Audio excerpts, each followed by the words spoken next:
7월 2일 금요일 온라인 구역예배를 시작하겠습니다. 다 같이 사도신경으로 신앙 고백하겠습니다. 나는 전능하신 아버지 하나님, 천지의 창조주를 믿습니다. 나는 그의 유일하신 아들 우리 주 예수 그리스도를 믿습니다. 그는 성령으로 잉태되어 동정녀 마리아에게서 나시고 본디오 빌라도에게 고난을 받아 십자가에 못 박혀 죽으시고 장사된 지 사흘 만에 죽은 자 가운데서 다시 살아나셨으며 하늘에 오르시어 전능하신 아버지 하나님 우편에 앉아 계시다가 거기로부터 살아있는 자와 죽은 자를 심판하러 오십니다. 나는 성령을 믿으며 거룩한 공교회와 성도의 교제와 죄를 용서받는 것과 몸의 부활과 영생을 믿습니다. 아멘.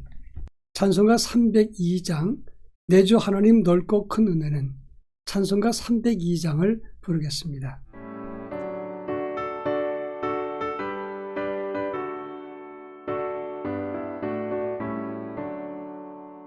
내 주 하나님 넓고 큰 은혜는 저 큰 바다보다 깊다. 너도 다 주를 끌러 깊은 데로 저 한가운데 가보라. 언덕을 따라서 창가에 배 띄워 내 주 예수 은혜의 바다로 내 맘껏 져가라. 왜 너 인생은 언제나 거기서 저 큰 바다 물결 보고 그 밑 모르는 깊은 바다 속을 한번 헤아려 한번아. 언덕을 따라서 창가에 배 띄워 내 주 예수 은혜의 바다로 내 맘껏 져가라. 많은 사람이 얕은 물가에서 저 큰 바다 가려다가 찰싹거리는 작은 바다 보고 마음 약하여 못 가네. 언덕을 따라서 창가에 배 띄워 내 주 예수 은혜의 바다로 내 맘껏 져가라. 자 곧 가거라 이제 곧 가거라 저 큰 은혜 바다 향해. 자 곧 내 너를 저 깊은 데로 가라 망망한 바다로. 언덕을 따라서 창가에 배 띄워 내 주 예수 은혜의 바다로 내 맘껏 져가라. 이 시간 우리에게 주시는 하나님 말씀은 구약성경 이사야서 12장 1절로 6절 말씀입니다. 이사야서 12장 1절로 6절 말씀을 한 절씩 교독합니다. 제가 전체를 읽겠습니다. 그날에 내가 말하기를 여호와여 주께서 전에는 내게 노하셨사오나 이제는 주의 진노가 돌아섰고 또 주께서 나를 아니하시오니 내가 주께 감사하겠나이다 할 것이니라. 보라 하나님은 나의 구원이시라. 내가 신뢰하고 두려움이 없으리니 주 여호와는 나의 힘이시며 나의 노래시며 나의 구원이심이라. 그러므로 너희가 기쁨으로 구원의 우물들에서 물을 기르리로다. 그날에 너희가 또 말하기를 여호와께 감사하라. 그의 이름을 부르며 그의 행하심을 만국 중에 선포하며 그의 이름이 높다 하라. 여호와를 찬송할 것은 극히 아름다운 일을 하셨음이니 이를 온 땅에 알게 할지어다. 시온의 주민아 소리 높여 부르라. 이스라엘의 거룩하신 이가 너희 중에서 크심이니라 할 것이니라. 아멘. 아주 다 쓰러져가는 그런 초라한 초가집에 노부부가 살고 있었습니다. 그런데 갑자기 태풍이 불어서 그 집이 폭삭 주저앉고 말았습니다. 노부부는 갈 데가 없어서 할 수 없어서 자기 딸 집에 기거하게 되었습니다. 이 딸 집도 그렇게 크지 않았는데 좁은 집에 할머니, 할아버지 그리고 자기와 남편, 아이들 셋 이렇게 같이 살게 되니까 갈등과 불만이 점점 더 많아지게 되었습니다. 할 수 없어서 이 딸은 그 마을에서 가장 현명한 사람에게 어떻게 하면 좋겠느냐 상담을 했습니다. 이분이 말하기를 내가 시키는 대로 하면 너희 집 문제가 해결된다. 제가 시키는 대로 하겠습니다. 그러면 마당에 풀어놓은 그런 닭을 다 집안으로 데리고 가서 키우라 그랬습니다. 마당에 풀어놨던 닭이 집안에 들어왔으니 얼마나 복잡하고 시끄럽습니까? 더럽고 냄새도 나고 살기가 더 힘들어집니다. 더 죽을 지경이고 욕설까지 나오고 합니다. 그래서 이 딸은 다시 또 그 마을의 제일 어른에게 현인에게 찾아갔습니다. 선생님, 시키는 대로 했는데 집안에서 지금 난리가 났습니다. 욕까지 합니다. 그래, 그러면 내가 마지막으로 한 가지 더 부탁하겠는데 따라 하겠느냐? 예, 하겠습니다. 그러면 집 밖에 있는 돼지를 들여다가 같이 살아라. 돼지가 들어왔습니다. 집에는 어머니, 아버지 그리고 가족들 다 있고 닭이 있고 돼지가 들어와서 사니 얼마나 이게 힘들겠습니까? 이젠 죽을 지경에 이르렀습니다. 견딜 수가 없다 못해서 이제 죽을 지경에 이르게 되니까 이 딸이 또 그 현자에게 찾아갔습니다. 그랬더니 이제 닭과 돼지만 내보내라 그랬습니다.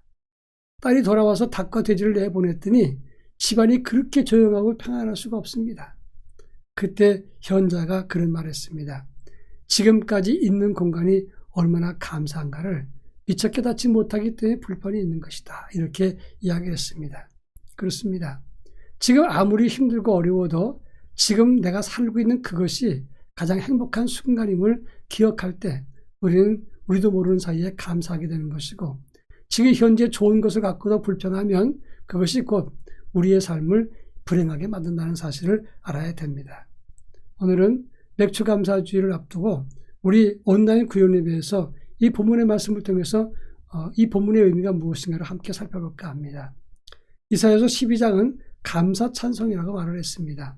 오늘 이 본문에서는 무엇을 의미하는가, 또 감사는 어떻게 하는가 이런 문제를 살필까 합니다. 먼저 4절 말씀 보면 그날에 너희가 또 말하기를 여호와께 감사하라. 그의 이름을 부르며 그의 행하심을 만국 중에 선포하며 그의 이름이 높다 하라. 이렇게 말했습니다. 여기서 감사란 말은 호두란 단어인데 원어를 보면 야드란 말입니다. 위를 향해서 손을 뻗다 이런 의미의 단어입니다. 이 말은 위를 향해서 손을 뻗으면서 찬양과 감사하라 그런 의미가 담겨 있는 것입니다. 하나님을 인정하면서 하나님을 기억하면서 하나님께 손을 뻗어라 이렇게 말하고 있는 것입니다. 사람들은 문제가 생기면 손을 밖으로 뻗습니다. 문제가 생길 때 다른 사람을 이렇게 질타하면서 저 사람 때문이라고 얘기를 하거나 아니면 힘들 때 다른 사람에게 도움을 달라고 요청할 때가 참 많습니다. 또 그런가 하면 때로는 그 손을 자기 안에다가 뻗을 때가 있습니다. 자랑거리라든지 좋은 점 있으면 자기 자랑하고 자기에게 이렇게 공적을 쌓고 그리고 자기에게 칭찬한다고 하는 겁니다. 무슨 일을 만나든지 받은 바 은혜 하나님을 향해서 손을 뻗고 그분께 감사해야 된다고 하는 겁니다. 시편 96편 8절로 9절에 보면 여호와의 이름에 합당한 영광을 그에게 돌릴지어다. 예물을 들고 그의 궁정에 들어갈지어다.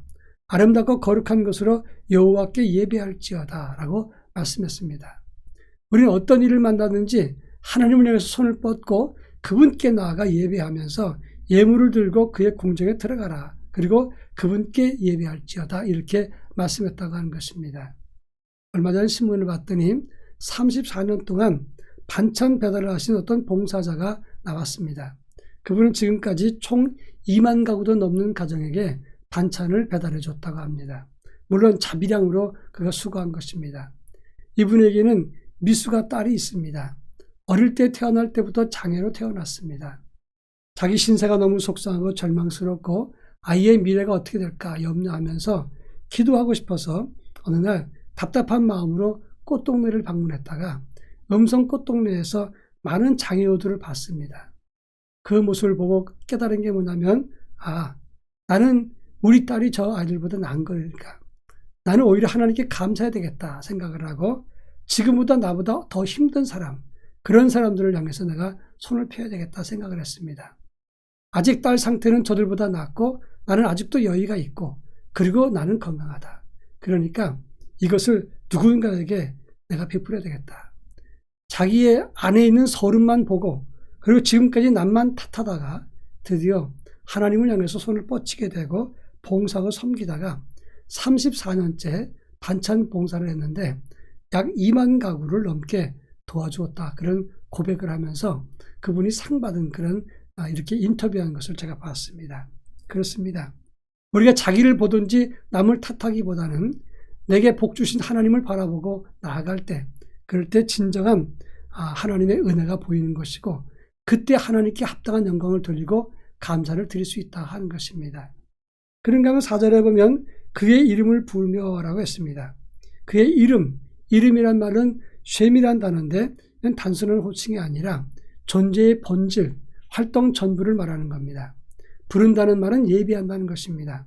한마디로 말하면 하나님 전부, 하나님 그분에게만 예비하고 하나님을 바라고 영광을 돌리고 감사한다 그런 말입니다.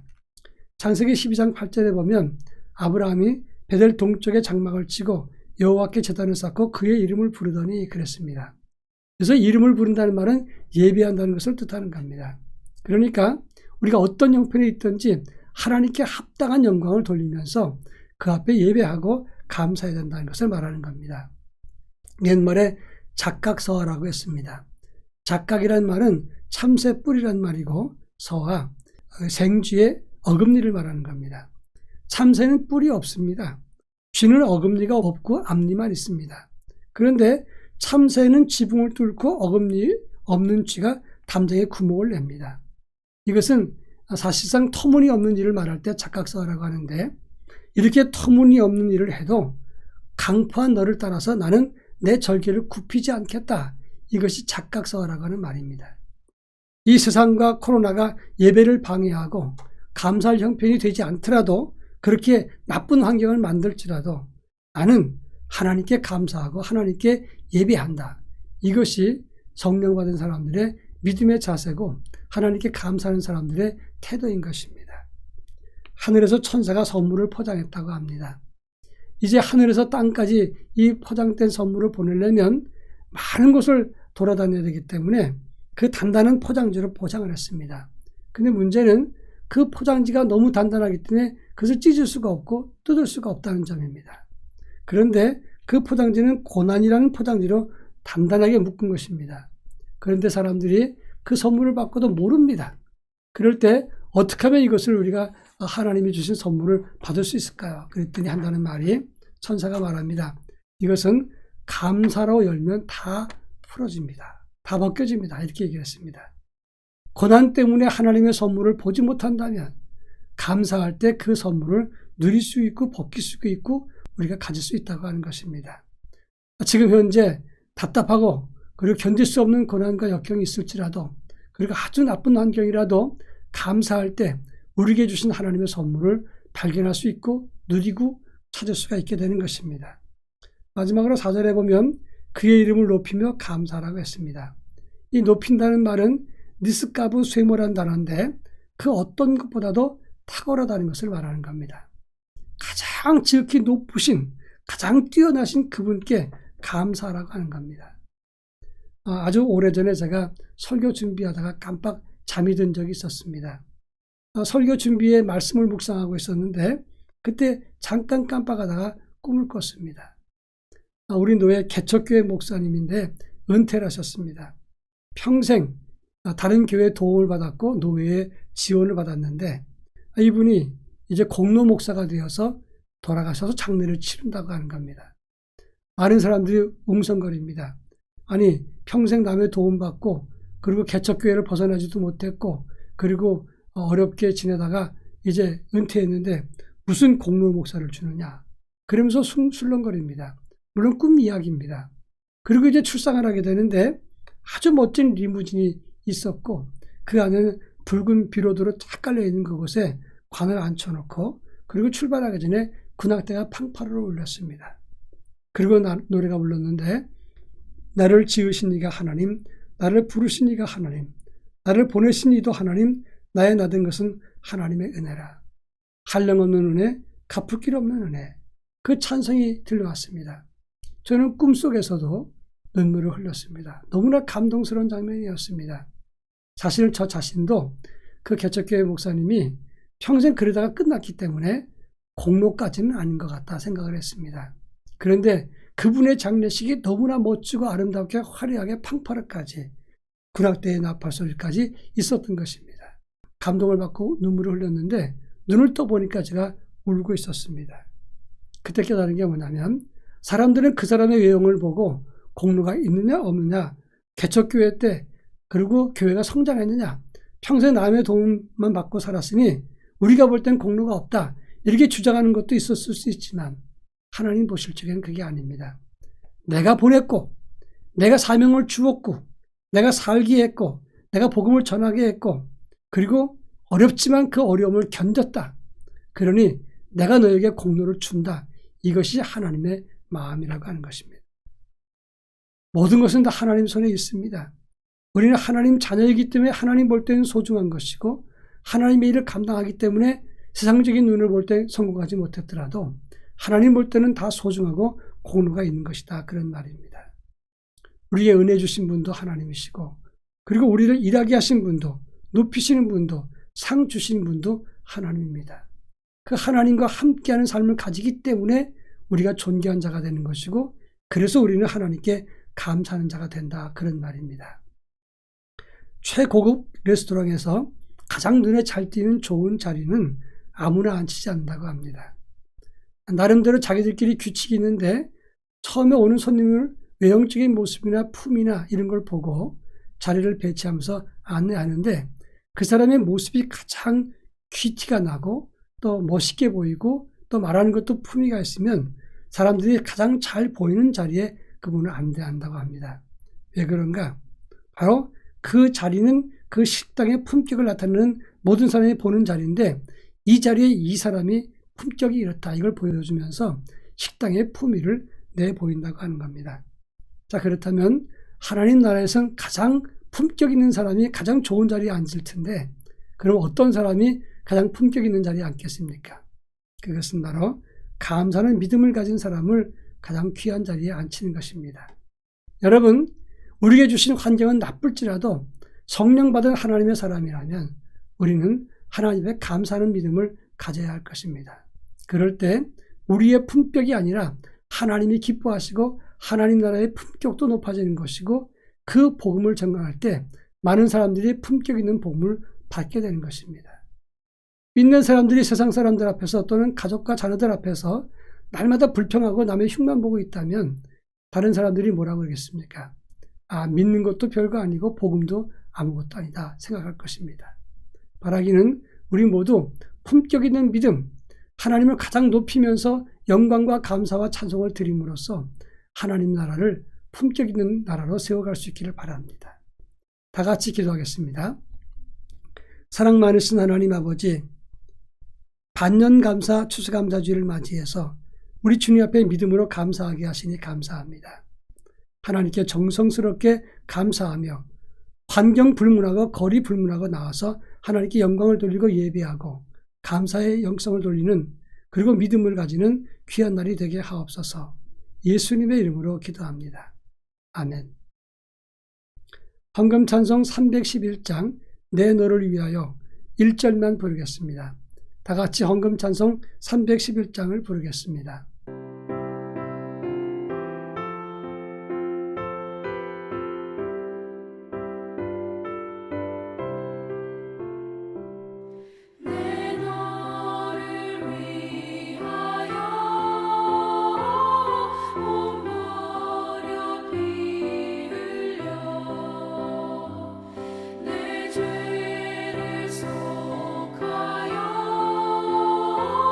살기를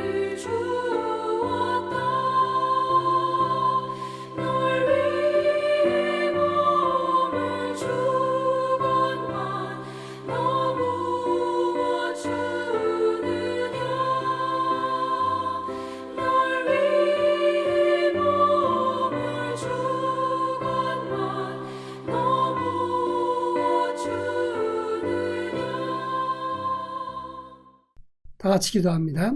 사랑 많으신 하나님 아버지 감사합니다. 귀한 예물을 주님께 드립니다.